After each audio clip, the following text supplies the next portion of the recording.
It was an ugly win against the Timberwolves tonight. LeBron had 33 and 17, and he pretty much carried the team.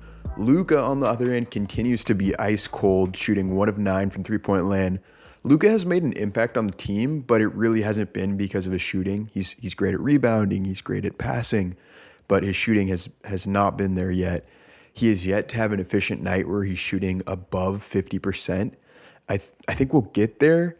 I think he's super rusty. I don't even think he's shot 48% yet, which is crazy because he averaged 48.7 from the field last year. He averaged 38.2 from beyond the arc. I'm not hitting the panic button yet on Luka's shot, but the Lakers have a rough schedule going forward, so for the team's sake, I really hope he can figure it out soon. Another game tomorrow against the Clippers, so it's a back-to-back. I'm not entirely sure if he'll play, but if he does, I'm looking for him to keep shooting and hopefully get out of this shooting slump. Speaking of shooting slump, I think it's time the Dalton Connect experiment needs to be over. I think he's going to be a great player in the league. We saw him have some impressive scoring performances. I think he had like 37 at one point, but he's just not there yet. I'm starting to think his minutes are hurting the team.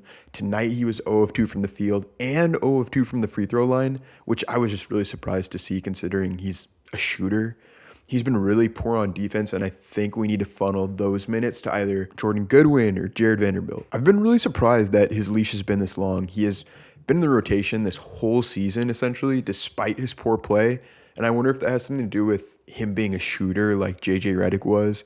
From just the outsider's perspective, that's kind of what it feels like, but as we ramp up for the playoffs, I think we should expect JJ to really stick with our best guys, and right now I don't think Dalton is one of them. On a more positive note, I think Jordan Goodwin is one of those guys. 7 points, 2 steals. He's very pesky on defense, and he makes good plays on offense. He's on a two-way deal right now, if I'm not mistaken, so I think the Lakers need to make a decision, but ultimately I'd like to see them sign him to a legit spot. My first thought when I was watching this game was, could this be one of the best playmaking teams I've ever seen? Although LeBron, Luka, and Austin are all great passers, I just don't think we're there quite yet, but it's something I'm super excited about. There's so many exciting moments, wild passes to each other.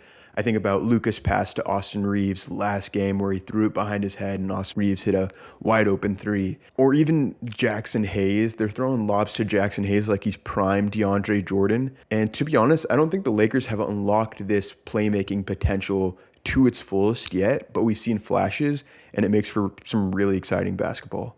I feel like I haven't talked much about the game itself. It wasn't a fun game. It felt like a free throw shootout. There were so many free throws in this game. Anthony Edwards got thrown out early for a double technical. The first technical was warranted. He shoved Jared Vanderbilt, and it was a double technical. Jared Vanderbilt shoved him back. The second technical I felt was pretty weak. It seemed like he was just throwing his hands up in the air, frustrated for not getting a call. And that's standard stuff in the NBA nowadays. So I personally don't think it warranted that second technical and that ejection. Rui did leave early with an injury, so we'll have to keep an eye on the injury report to see what's going on with him, but it seems unlikely he'll play against the Clippers, which is a bummer. But the story for tonight was LeBron James. My last video, I was singing his praises, and tonight his dominance continued. He was 4 of 9 from 3, 11 of 21 total from the field, 33 points total, 17 rebounds. And in my last video, I said he's top 10. At this point, I'm convinced it's actually top 5. Jared Vanderbilt hit another three-pointer. That makes him 3 of 5 over the last 2 games. Tiny sample size, but if Jared Vanderbilt all of a sudden can shoot threes now, that would be huge for this team. But who knows if it's real. The Lakers defense looked all right tonight, but more so than that, I just thought that the Timberwolves team seems pretty underwhelming. They had so much aura around them during last year's playoff run, and now looking through their roster, I think it's kind of hard to pinpoint who's going to put up points on the board when Anthony Edwards is out. I get that they had a couple guys injured tonight with Randall and Gobert, but even then, they have DiVincenzo, and he just got back from injury, but when he has played, he hasn't looked as good as his Knicks days. Because of the lack of guys that can generate offense on the Timberwolves, the Lakers were essentially just quadruple teaming Anthony Edwards whenever he would touch the ball. After he was out, the rookie Terrence Shannon Jr. stepped up.